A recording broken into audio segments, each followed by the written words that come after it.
Hello viewers, এখন আমি আপনাদের সাথে শেয়ার করবো খুব সুন্দর একটা জামা। আমি যে জামাটা রেগুলার বাসার ভিতরে পরি, আমি তার মধ্যে একটা জামা আজকে আপনাদের সাথে শেয়ার করছি, কারণ অনেকদিন যাবত এটা পরা হয় না, তো কুচকে গেছে, ভাবতেছি একটু আয়রন করে নেব। তো তার জন্য আমি ভাবলাম একটা ভিডিও শেয়ার করি, জামাটা কেমন বা কতটুকু সুন্দর লাগতেছে আপনাদের কাছে। আপনারা অবশ্যই কমেন্ট করে জানাবেন। আমার কাছে এই জামাটা অনেক অনেক ভালো লাগে। পুরাতন কাপড় যত আমাদের শখের জিনিস কিন্তু পুরাতন হয়ে গেলেও শখই রয়ে যায়, কারণ কাপড় পুরাতন বা যে কোনো জিনিস পুরাতন হলে তার কদরটা আরও বেশি বাড়ে। তো আমার বেলায় সেম, আমার পুরাতন কাপড়ের যে প্রতি আমার অনেকটা ভালোবাসা তৈরি হয়ে যায়। জানি না কেন আমি কোনো জিনিস ফেলে দিতে পারি না, যে কোনো ছোটো বড়ো যে কোনো জিনিসই হোক না কেন আমি কোনো না কোনো একটা কাজে লাগাই। তো এই হচ্ছে আমার একটা জামা, আমি গরমের সিজনে এগুলোই পরি। ভাবতেছি একটু আয়রন করব, আর আয়রন করার পর এটা পরবো।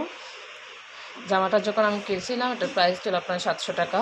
এটার সাথে আপনার 3 পিস পায়জামা ওড়নাও আছে। ওড়নাটা কিন্তু অনেক অনেক বড়, আর পায়জামার কালারটা হচ্ছে আপনার এই কালারের।